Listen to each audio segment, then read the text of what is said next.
Hello everyone, my name is Bhagwat Singh Chauhan and I am a research scholar from Department of Physics, and I am also a operator of a double-sided mask aligner, which you can see from here.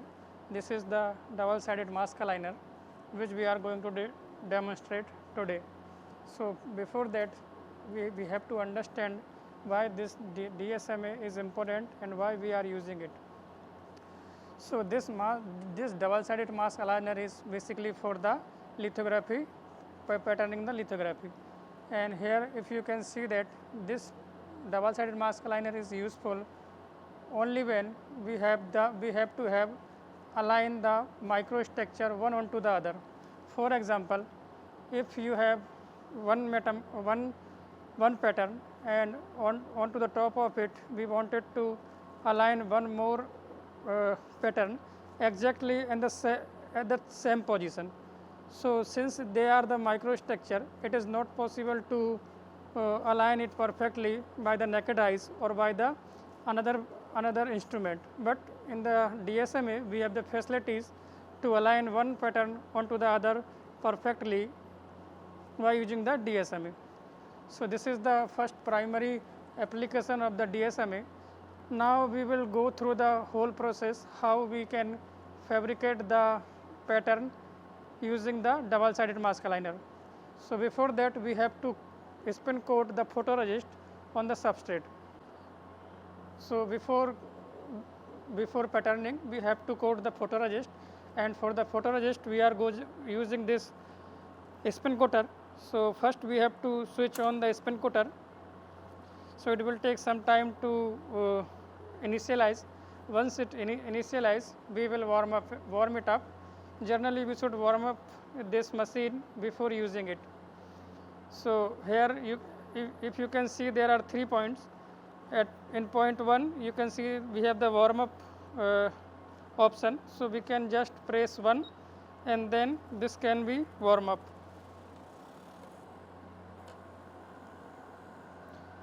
Then we have to wait for the 10 minutes until it's stop.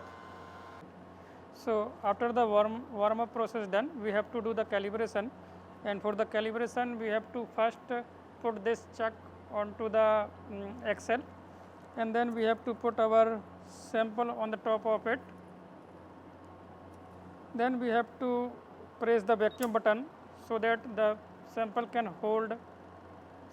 stick with the chuck, and then we have to perform the calibration, and for that we have to press the button number 3. It will also take 5 minutes to complete the calibration process. Then we will start the HDMS coating followed by micro photoresist coating.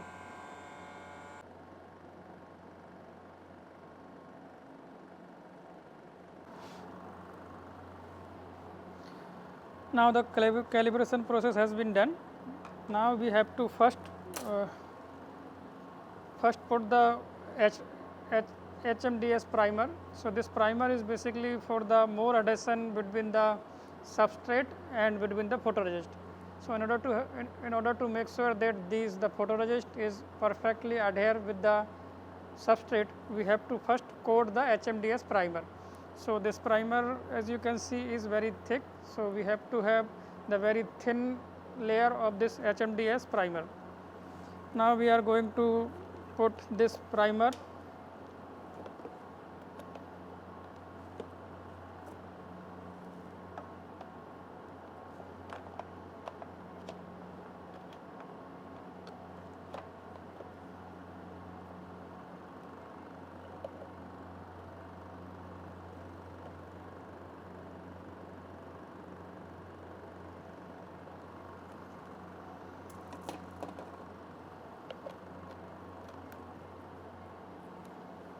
then we have to load the program. In that we have to first decide the speed, acceleration and the time for the spin coating. So here the optimized speed or RPM for the HMDS is 4000,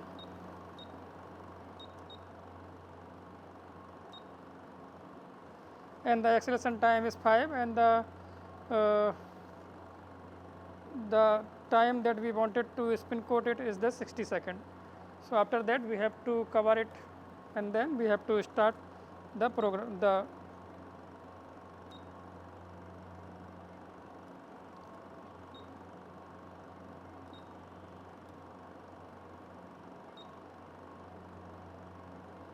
Then we have to wait for a few seconds, for a 1 minute. Then we have to take it off the sample carefully, and then we have to heat this sample at 150 about 20 to 25 minutes, and then we will coat the spin coater, and then we will coat the photoresist on the HMDS coated substrate.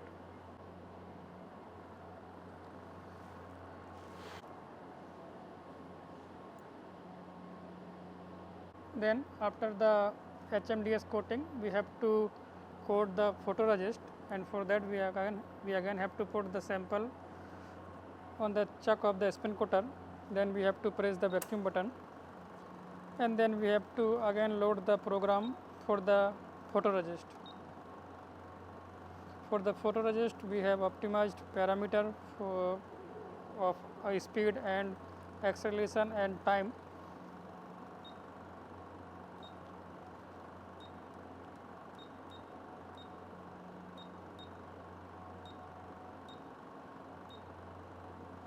Then we have to coat this photoresist. This photoresist is the positive photoresist.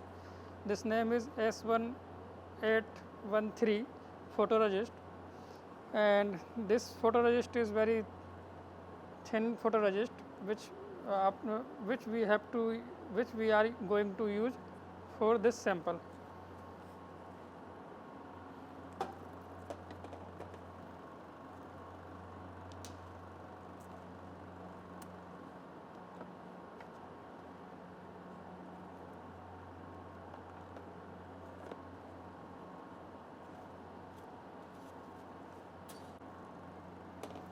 So we have to drop cast the photoresist on the substrate uniformly.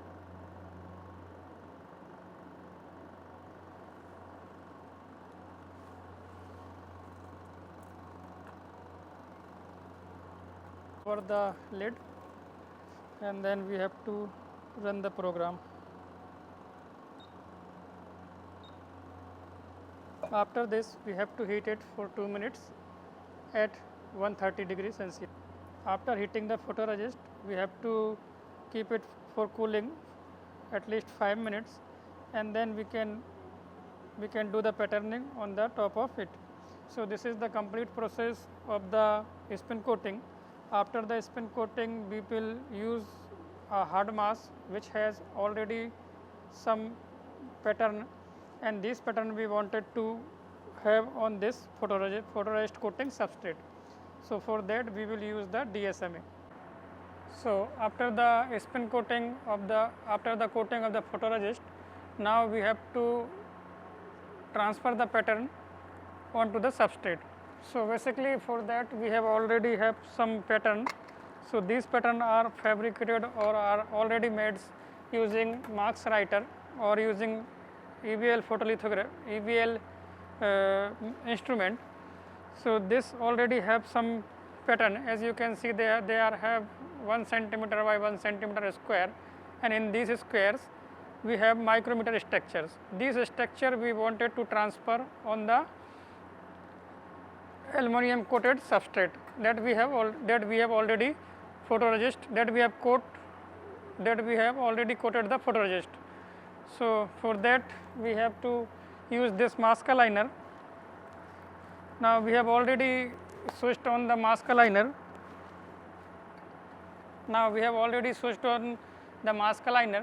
For that we have to go to the EVL 6G series, and we have to click here. It will take few seconds to initialize the things.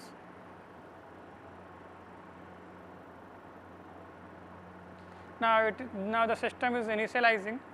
Before that we have to insert the passport. So Now it is initializing. It will take few seconds to initialize the system, and for that we have to wait. Now the system is automatically rearranging the stage, and then it will be ready for the hard marks holding.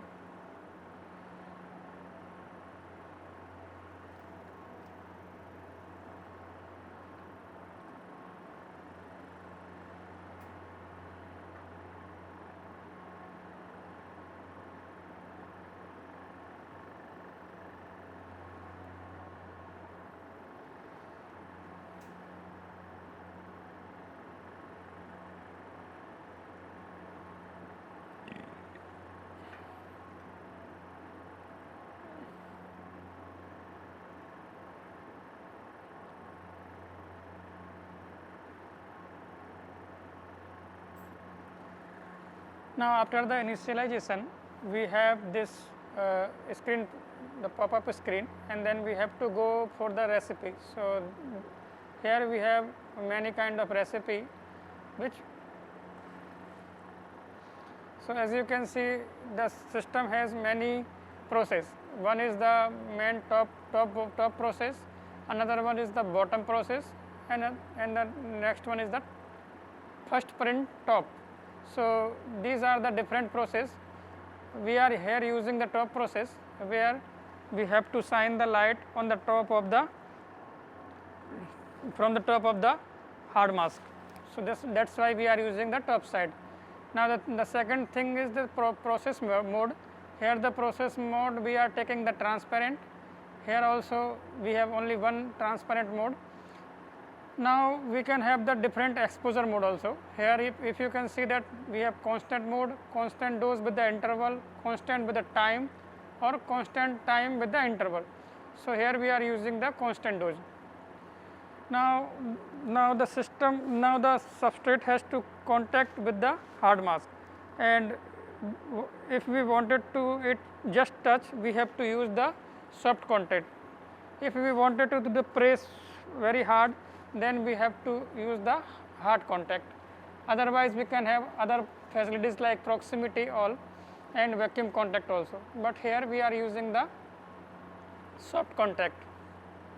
Then we have to use, we have to mention the different general properties, like the separation between the hard mask and the substrate, the thickness of the mask, the thickness of the substrate, and the thickness of the photoresist, that we have coated from the using the spin coater. After putting this, we have to optimize the dose also, and then we have to run the recipe. It will take few seconds, and then we can have this screen, and then it is showing all the things by itself. That first we have to insert the filter, but we have already inserted the filter, so we can continue it. And then it is showing we have to put the mask holder. So the mask holder is already here, as you can see. So we have tightened these screw. That is what it is showing here. And then we have to put the chuck, mask holder chuck, which is already there. Then we have to continue, and then we have to place the mask holder tray to hold the hard mask. Once we put it here, then we have to put the continue, and then we have to put the hard mask. This is the hard mask that we are going to put it on the mask holder.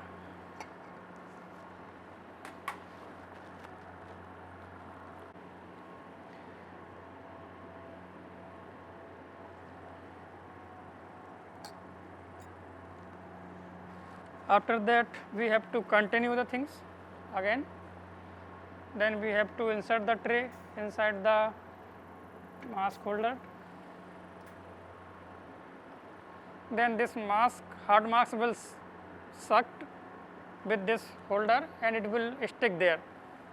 Then we can remove the mask holder tray.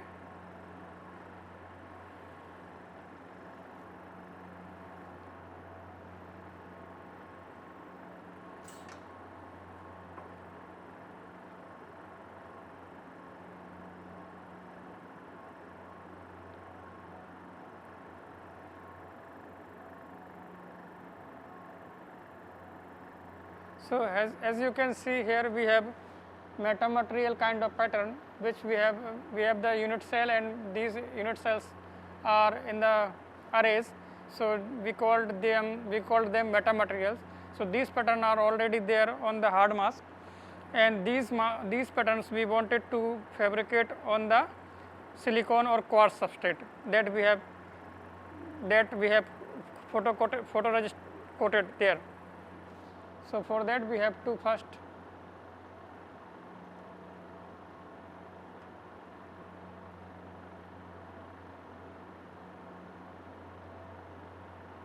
realign it, and then after this we can continue.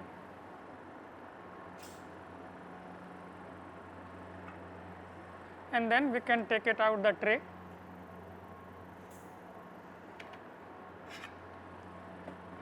As you can see that the hard mask is inserted inside the mask holder, vacuum mask holder, and then we have to put the substrate.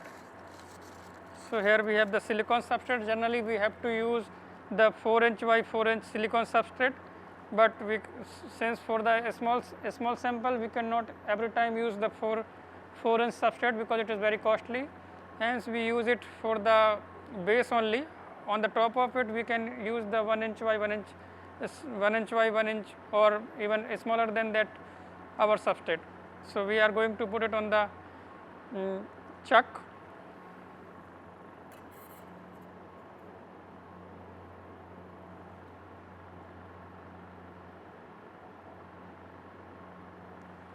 Then we have to again do the continue.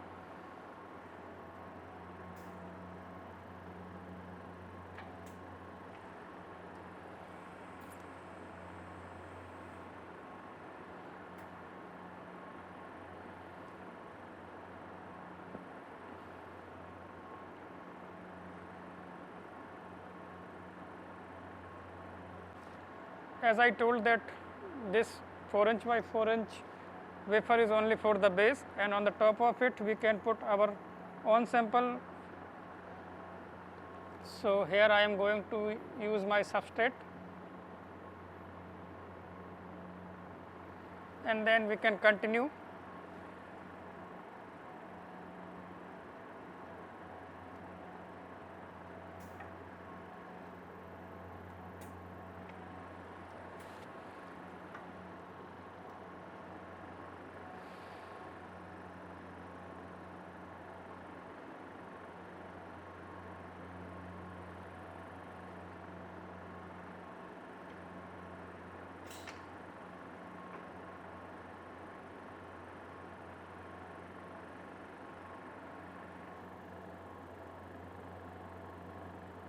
Now after focusing,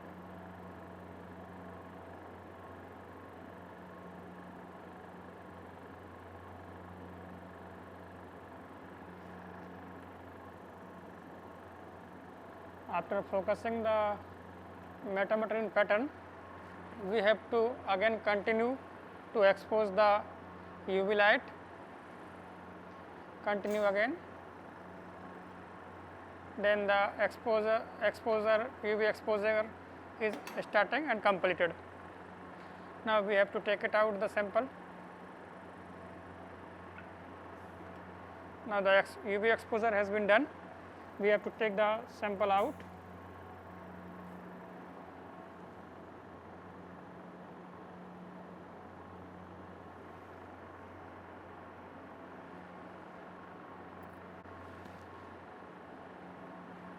We have to just take the sample out, and then we can continue if we wanted to have another substrate for the exposure. So this is the whole process that we have to do for the patterning. After that we have to develop the exposed metamaterial, or we can say the pattern that we wanted to develop. So this metamaterial or pattern, whatever be the pattern we wanted to have, is already exposed here. We have to develop it with the developer, and the developer that we are going to use for is that MF319. After the developing, we have to use the lift off method and then we have to use the thermal deposition for the aluminum, and then we have to use the lift off method. So, this is the whole process for the mask aligner. Now, the thing is that this is the first layer. If we wanted to have one more layer on the top of it, we have to again follow the same procedure, like first we have to do the spin coating, then we have to do the exposure on the top of the first layer that we have already fabricated. So, this is the whole process that we have to perform for the multi-stacking pattern of any pattern.